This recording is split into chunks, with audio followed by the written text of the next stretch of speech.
আমার মেয়েটাকে আমি দায়িত্ব পালতে পারতাম বা তাদেরকে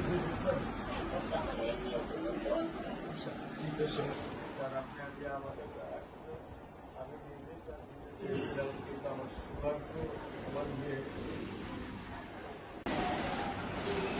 আপনি স্যার বিশ্বাস করবেন না, আমার স্যার ৫৫ বছর বয়স, আপনি মনে করতে পারে স্যার শেরপুরে লীগের একজন নেতার একটা বাচ্চাও স্যার মারা গিয়েছিলেন, আপনার মনে হয় স্যার হয়তো আমার স্মরণ আছে।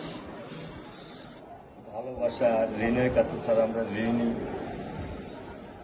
কিন্তু স্যার আমার মারা যাওয়ার পরেও আমার আম্মার যে কষ্টটা দেখেছে আপনার স্যার কিছুটা আমি বুঝতে পারি। আমি এতটুকু আপনাদেরকে বলার জন্য আজকে এখানে এসেছি যে এটা বিচারিক ছিল। অনেক কথা বলতে পারি, কথা আমি বলতে চাই না। ইনশাল্লাহ এতটুকু বিশ্বাস রাখেন যে আল্লাহর মধ্যে রাজ্যের বিচার বিচার আপনারাই দেখবেন।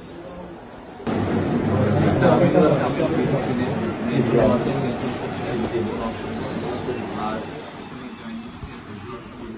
আসামিকে ধরা হয়েছে, ব্যবস্থা করা হচ্ছে, এরপরে বিচার ইনশাল্লাহ আইন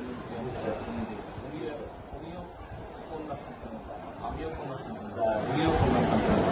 কাজে আমরা জানি কন্যা সন্তানের কষ্টটা আমরা একটা ছবি ছিল স্যার, কিছু বলে দিলেন না, আমি শুধু আপনি মেয়ের বাবা, আপনিও স্যার একজন মেয়ের বাবা।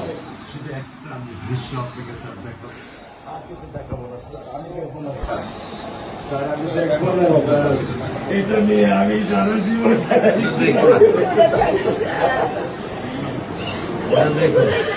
কি করে দেবেন সারা জীবন এই দৃশ্য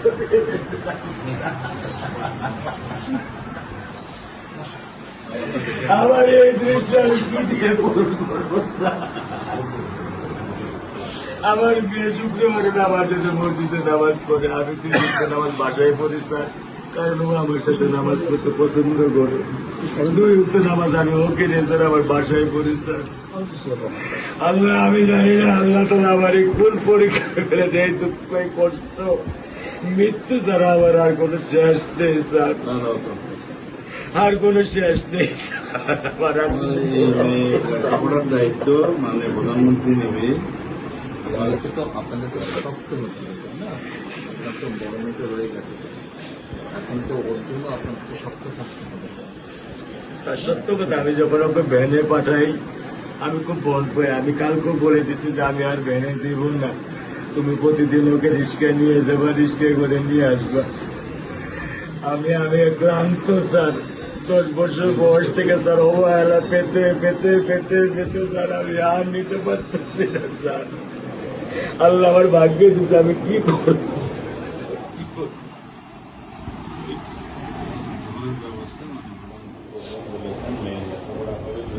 ইনশাল্লাহ বিচার তুমি খুব সম্পৃক্ত আছেন, এটা যে বেশি বলতে পারবো না, কারণ আদালতের বিষয় তো। আমরা চার্জশিট দেবো ইনশাআল্লাহ এই 24 ঘন্টার মধ্যে। আমি সত্য কথা বলি, আমার 55 বছর বয়সে আমি এত দ্রুত, এত সুন্দর, এত সুচারুভাবে আমি কখনো দেখিনি। এটা আমি বুঝতে পারছি, এটা তো বুঝতে এটা আমি বুঝতে পারছি স্যার, এটা প্রধানমন্ত্রী চলে আসছেন, এটা আমার সৌভাগ্য। আমি সত্যিকার ভাবে স্যার আমি বলি, আমি এটা স্যার প্রত্যাশা করিনি যে আপনার মতো মানুষ আমার এই 10,000 টাকার একটা ফ্ল্যাটে স্যার আপনি পা রাখবেন, কিন্তু এই বিশ্বাস ছিল যে আপনি 8-10 জন না, যে মানুষ ট্রাফিক সিগন্যালে দাঁড়িয়ে থাকে, নিয়ম মেনে চলে, সে মানুষকে বুঝতে স্যার আমার এইটুকু বয়সে স্যার যথেষ্ট স্যার। স্যার কোন আপনি একটু ধৈর্য ধরবেন, আমি ওকে কোনো নিয়ন্ত্রণ করতে পারতেছি না। আল্লাহ চায় আপনার সন্তানের এই অবস্থার জন্য যে দায়ী তার বিচার ইনশাল্লাহ হবে, সেটা শীঘ্রই দেখুন। আর মালিক যে আল্লাহ তাআলা মালিক, ওনার কাছে সাহায্য, ওনার কাছে সাহায্য চাও, আল্লাহ রহম করলেন সব কিছু দিতে। মানুষ হিসাবে আমাদের যেটা করার আমরা স্যার মিরপুর 10 নম্বর আইডিয়াল স্কুলে ক্লাস 9-এ পড়েছে। টোটাল ওগুলা নিয়ে চিন্তা করবেন না, ওগুলা ইনশাল্লাহ ব্যবস্থা। আপনি যখন যেহেতু বলেছেন, আপনি আপনার কষ্টের কথা বলেছেন, সেই ব্যাপারে আমরা যেটা আমাদের পক্ষে সম্ভব ইনশাল্লাহ বলবেন বোন? না, আমার স্বামী যেটাই করছে, এটা আমার চাওয়া। স্যার, আপনাদের আপনি আমাদেরকে একটু মেহরবানি করে আমাদের খেয়াল রাখবেন, মেহরবানি করে দেন। আমরা প্রথমে সবচেয়ে আগে যেটা এই মুহূর্তে আমরা করতে চাই সেটা হচ্ছে যে এই অন্যায়ের সাথে যে জড়িত তার বিচার আমরা আগে করতে চাই, তার বিচারের ব্যবস্থা আমরা আগে করতে চাই, এইটা আমরা আগে প্রথমে করতে চাই।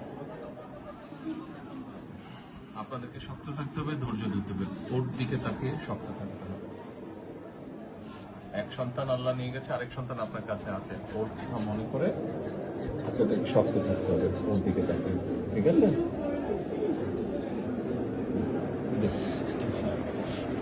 চলে আসছে, ভাই চলে আসছে, আচ্ছা চলবো।